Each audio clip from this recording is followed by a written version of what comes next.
49 fertility centre మీకు అందిస్తుంది కేవలం 899 రూపాయలకి ఫర్టిలిటీ అసెస్మెంట్ ప్యాకేజ్. 60 ఏళ్లు దాటిన తర్వాత సంపాదించిన సొమ్మును ఎక్కడ పెట్టుబడి పెట్టాలి, మార్కెట్ రిస్క్ లేకుండా స్థిరమైన ఆదాయం ఎలా పొందాలి అని ఆలోచిస్తున్నారా? అయితే మీకు స్టాక్ మార్కెట్, ట్రేడింగ్ వంటి రిస్క్ ఉన్న మార్గాల కంటే పోస్ట్ ఆఫీస్ అందిస్తున్న సీనియర్ సిటిజన్ సేవింగ్ స్కీమ్ ఒక అద్భుతమైన వరం. ఇది కేవలం పొదుపు పథకం మాత్రమే కాదు, వృద్ధాప్యంలో గౌరవప్రదమైన జీవనానికి ఒక భరోసా. ఎవరు అర్హులు? గతంలో ఈ పథకం కేవలం ప్రభుత్వ ఉద్యోగులకు మాత్రమే పరిమితం అనే భావన ఉండేది. కానీ ఇప్పుడు ప్రతి భారతీయ పౌరుడు దీనికి అర్హుడు. 60 ఏళ్లు నిండిన ఏ భారతీయ పౌరుడైనా ఈ ఖాతా తెరవచ్చు. స్వచ్ఛంద పదవీ విరమణ పొందిన వారు 55 ఏళ్లు నిండిన తర్వాత ఈ స్కీమ్లో చేరొచ్చు. అయితే రిటైర్మెంట్ బెనిఫిట్స్ అందిన 1 నెలలోపే ఈ పెట్టుబడి పెట్టాల్సి ఉంటుంది. డిఫెన్స్ నుండి రిటైర్ అయిన వారు 50 ఏళ్ల వయసు నుండే ఈ పథకానికి అర్హులు. ఈ పథకంలో పెట్టుబడి పెట్టడం వల్ల ప్రైవేట్ బ్యాంకుల కంటే మెరుగైన, సురక్షితమైన లాభాలు లభిస్తాయి. కనిష్ట పెట్టుబడి 1000 రూపాయలతో ఖాతా ప్రారంభించవచ్చు.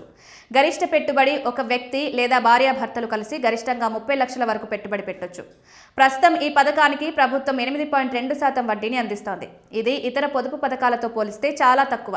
వడ్డీని ప్రతి 3 నెలలకు ఒకసారి మీ సేవింగ్స్ ఖాతాలో జమ చేస్తారు. ఇది సీనియర్ సిటిజన్లకు నెలవారీ ఖర్చుల కోసం ఎంతో ఉపయోగకరంగా ఉంటుంది.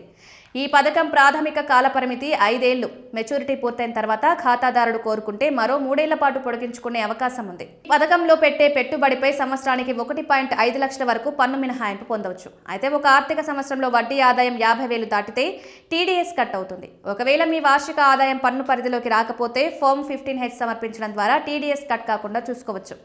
అత్యవసర పరిస్థితుల్లో ఖాతా తెరిచిన ఏడాది తర్వాత ఎప్పుడైనా నిధులను వెనక్కి తీసుకోవచ్చు. అయితే ఇందుకు కొంత మొత్తం పెనాల్టీగా కట్ అవుతుంది. ఖాతా తెరిచే సమయంలోనే లేదా తర్వాత నామినీగా చేర్చుకునే సౌకర్యం ఉంది.